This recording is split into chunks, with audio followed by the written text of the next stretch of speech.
Are you ready to juggle around ideas regarding money mindset? That's exactly what we're gonna do. I understand it can be difficult to start up your dreams if you're not financially there yet, so we're just going to make things simple and get into your head that it is possible to get a start on your dreams without being the richest person in the world. You could want a dream so badly but hinder it by telling yourself over and over again that you can't do it because you're not financially there yet. I'm here to explain that getting started doesn't necessarily need large amounts of money. And if there is money involved, it's relatively easy to obtain this. So if you're starting up a business, for example, which is what I'm trying to do with my art, and you're trying to come up with a way to finagle these items or supplies, materials that you might need to start up your business, an important note here is to shop smarter. You could easily slip down the rabbit hole of telling yourself that you need the highest quality items, digital features and materials in order to have the best business out there right away. However, I just don't see how that's a good idea. By shopping smarter, you're carefully selecting the essentials to your business while trying to scrounge up every penny you can. In my case, I'm talking about art materials. For instance, if I'm walking around Michael's, which is my preferred arts and crafts store, no hate to Hobby Lobby, I love Hobby Lobby, I'm gonna try my best to avoid even looking at that high quality, expensive material that I don't quite need yet. Because once again, I'm just starting out, and if I'm just starting out with my business, my materials aren't going to be valued highly just yet. Think about it like this. I'm making my first sale. I'm at an art gallery and no one's ever seen a piece like this. They're wondering, I don't know what that is or who made that. And I don't know anybody else who's ever bought anything like that, so I'm not gonna put so much money into it. At least that's what the art industry is telling me. Your first products and pieces in the art industry are typically valued less, meaning you sell them for less, because the more sales you get, the higher you can place value on your pieces. Does that make sense? Like the way artists place their price points on their pieces, it's a lot of P's, is to start out low, never go lower than what you've originally posted, and then slowly nudge it higher and higher through every sale that you make. Because after every sale that you make, you are building up your reputation, and it shows other people that your art is quality enough for other people to buy it. This whole thing is just supporting the point that if you're just starting out your business, there's no need to go and shop for the high quality materials that you think you need because your pieces aren't going to be valued so highly. Why waste so much money on product and material when you're not going to be selling it for that much money and getting that money back? That's what I mean by shop smarter. If you want some examples, I go to Michael's a lot, and I have a solid list of brands that I look for that sell their materials for very cheap. I typically run out of canvases and acrylic paint faster than anything else, so I'm gonna look for my Artist Loft that I typically purchase. I also know that Masters Touch and Craftsmart is very cheap. If you're looking for other types of paint, such as oil, watercolor, or gouache even, Masters Touch has you covered. Artist Loft almost always has a deal going on canvases whenever I go to Michael's. Like, I really love buying these small canvases, the 4x4, because they'll have deals going on that are like buy two, get two, and each canvas is $4.99. Bang for your buck, if you ask me. Aside from paints, you can get different kinds of art materials for the low, like charcoal, General's brand, Krita for digital art, Procreate for digital art if you're willing to spend $12.99 if you have an iPad. Even for things like content creation, I'm not buying a fancy camera, I'm using my iPhone. And the lighting I'm using, I'm multi-purposing it.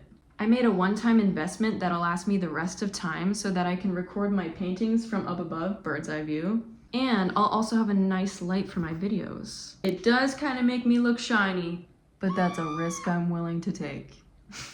I've seen drawing pencils at the store for $4.99 if that's your thing. The grayed out Strathmore sketchbook, worth it. It's less than $20. Prismacolor Premier colored pencils, under $20. It's simple to scrounge up money when you're starting up your small business if you're just targeting the low. Look specifically for those small prices.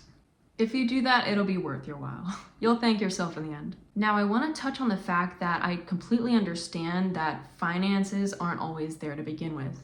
Shopping smarter might not even be an option yet. So let's talk about how we can actually get to the point of smart shopping. Micro hustles, baby. Babysitting, dog sitting, which is what I used to do. Garage and yard cleanup. Your own garage sale. You could sell your things on Facebook Marketplace. Wash somebody's car. If you already have old art pieces, if you're in the art industry, sell an old piece of art for cheap. I was going through a phase a couple months ago where I was selling my plasma, which, by the way, I only recommend donating plasma if you're willing to live the healthy lifestyle that they recommend you, which does require sleeping right, eating right, drinking lots of water. Keep in mind that you can only donate twice a week, and I most recommend CSL plasma and One Blood. You could sell old art supplies that you don't use anymore. You could even sell something non-materialistic like a class. Or here's another thing, you don't need to sell anything at all. But here's the kicker, there's no spending. I'm calling this the frugal method. This might be the toughest thing I've listed so far, and I think it's even tougher than listing your things for sale. Like Dave Ramsey said, sometimes you gotta live like no one else now, so later you can live like no one else. I think he means that the majority of people out there like to spend their money however they want and whenever they want, as if it's just gonna always fall back to them. If you're starting a small business, I feel like you're gonna be placing higher importance on money. And if you're gonna say that you're saving money, be serious about it. Start living a frugal life. And it doesn't need to be all at once, hey. You can start like with 1 week. See how many different methods of spending you can eliminate from your life for 1 week only, or even like 3 days. I guarantee you there's at least something you can cut out. Add that up and see how much money you saved in 3 days or a week's time, however long you want to push that out. And only make essential purchases. General hygiene products like soap, toilet paper, toothpaste, socks and shoes are a great investment. Foot health is really important. If you don't have foot health, you can't walk around, and how are you supposed to get to where you need to go to start your small business? Just get the shoes. Don't be spending an egregious amount of money on them though. So I personally like the frugal method and I practice it often. You become more comfortable with the frugal method the more you practice it. And after a couple months, you're just like, wow, I was spending so much money back then. And now that I'm not spending money on those things, did I even need those things ever? Wow, and then the money I would have wasted on those things that I don't need anymore, I can spend towards materials, products, and supplies for my small business. It's funny how things add up like that. Now I'm gonna get into a slightly deeper topic, and that's debt. Debt.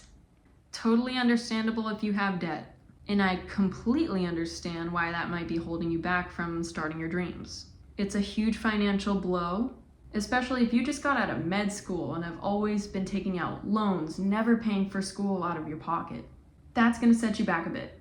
But if you do have debts that are significantly smaller than maybe a university loan, I would try and nip that in the bud.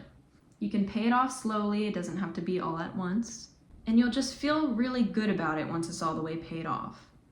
You can have this debt paid off and then you'll see, oh, what's the next largest debt I need to pay off? I'll pay that off next. And then you have 2 less debts out of your collection. This can pile up and make you feel much better and even give you more motivation on starting your business. The debt thing can be something you start small with because once you eliminate some of that off of your plate, you'll have a little bit more money to work on your business. And your business could easily yield you more money to pay off those large loans in the future. So don't worry about that large stuff right now. Anyways, these are some little tidbits here and there on how to save your money and be more financially responsible. It'll help you get started with things, and I promise you'll feel much better about your money later on in life.